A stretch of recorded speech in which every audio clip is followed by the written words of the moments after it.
This is the RB-414 from Harley Benton, and it's their $200 take on the jazz bass. Wait, no, the P bass. Wait, no. Obviously, this is Harley Benton's take on the classic Rickenbacker bass. And this bass costs right under $200 as of filming right now. And that's basically a tenth of what you would pay for a normal Rickenbacker. And really, it's awesome, y'all. Before we get started, and for the sake of transparency, I do want to say that Harley Benton and Thomann sent this bass to me, but while they did provide the instrument, it has no bearing on how I feel about it or the opinions that I'm going to share about this bass. So let's get started. So I personally do not have any experience with a real Rickenbacker in any way, shape, or form. Around half a year ago or so, I bought a completely fake Rickenbacker copy off of AliExpress, and that cost $250 plus shipping. I think it was like $270 something total. That bass was not great at all. The neck pickup sounded really good, but other than that, it felt cheap all the way through. Like, just everything about it really felt and played very cheaply.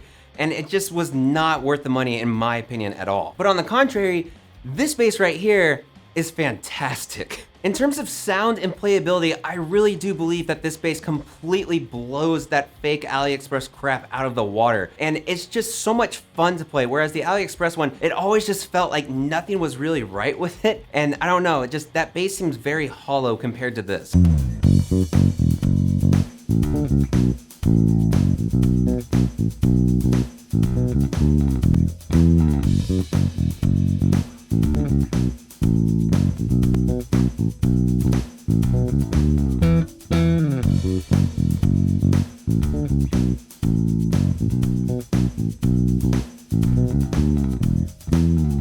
Starting with the mahogany body with this awesome looking cherry sunburst finish, man, it looks really, really good. Now you can tell it does have that very familiar Rickenbacker shape, but it's not a 1-for-1 copy, which is fine by me. You have chrome hardware, 2 pickups, a 3-ply pick guard, as well as 4 regular knobs and a 3-way toggle switch. So for your pickups, this is where the bass, I think, really shines. You have a mini humbucker in the neck and a single coil in the bridge, and these are both from R-Tech. I have no experience, I don't think, with the brand R-Tech, but they sound good. One thing I will say is that the bridge pickup is significantly quieter than the neck pickup. I raised the bridge pickup as much as I could before any pick interference or just plain interference would really affect the actual sound that much, and it's still not as loud as the neck pickup. So when you're switching between them, it's a pretty night and day difference.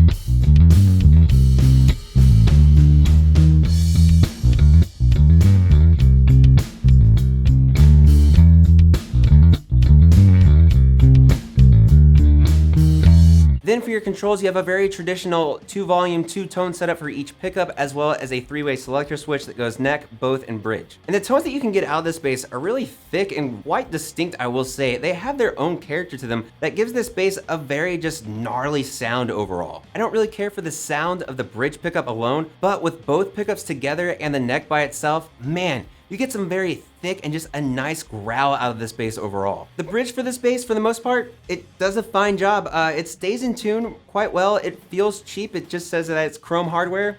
Not really much I can say about that. Even today, regular Rickenbackers have problems with their bridges. Like the real Rickenbackers that cost thousands and thousands of dollars have bridge problems from the factory apparently. I don't know. This bridge is fine though. And again, you have this very beautiful cherry sunburst finish that just pops, especially on the backside too. Golly, that red just looks fantastic.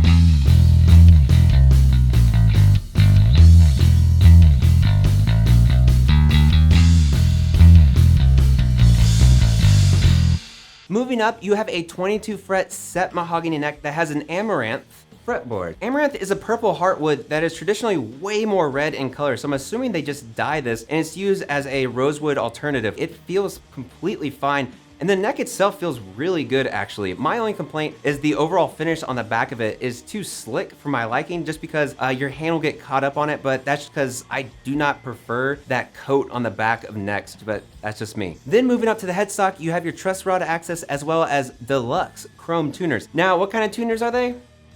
I don't know. But they do the job pretty well actually. Not a lot of tuning problems at all with the bass. And that's kind of surprising for a bass that's $200 to say the least. Sure, you can put new tuners on it, a new bridge on it. This is a really good mod project all around, but really out of the box, this bass sounds and plays fantastically. I did notice a few finish flaws, mainly by the fretboard and also the horns as well, but again, it's a $200 bass, so I mean, I'm not really complaining. But overall, the RB-414 has a lot going for it, and it's just an awesome Rickenbacker inspired bass that has so many thick and gnarly sounds inside of it that it's really hard to believe that you get all of this bass for under 200 bucks. It's just one of those things where it's awesome to have a Rickenbacker alternative for not a lot of money, but it still has a nice level of quality to it too. And I know some people are probably asking whether they should go ahead and get a Rickenbacker copy like I got from AliExpress last year, or if I should just go ahead and get the RB-414 from Harley Benton. This bass seems like it will actually last, you know,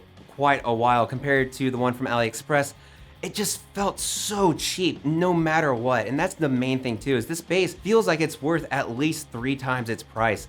And while you can replace the tuners in the bridge eventually, it sounds great out of the box. But of course, let me know what you guys thought about it and really what you think about Rickenbackers in general. Thank y'all so much for watching, as always, for liking, commenting, subscribing, for sharing these videos, for throwing them on forums, for following me on social media and all that awesome stuff. I really do appreciate it, y'all. And if you're new to the channel and want to see new bass gear every week, go ahead and subscribe if you haven't already. And of course, where would I be without these beautiful my beautiful Patreon supporters? These guys help me every single month. And if you would also like to help support the channel and get some really cool perks as well, go ahead and head over to my Patreon page. But again, thank y'all so much for watching as always. And no matter where in the world you are, keep practicing your bass, stay safe, and I'll see y'all next time.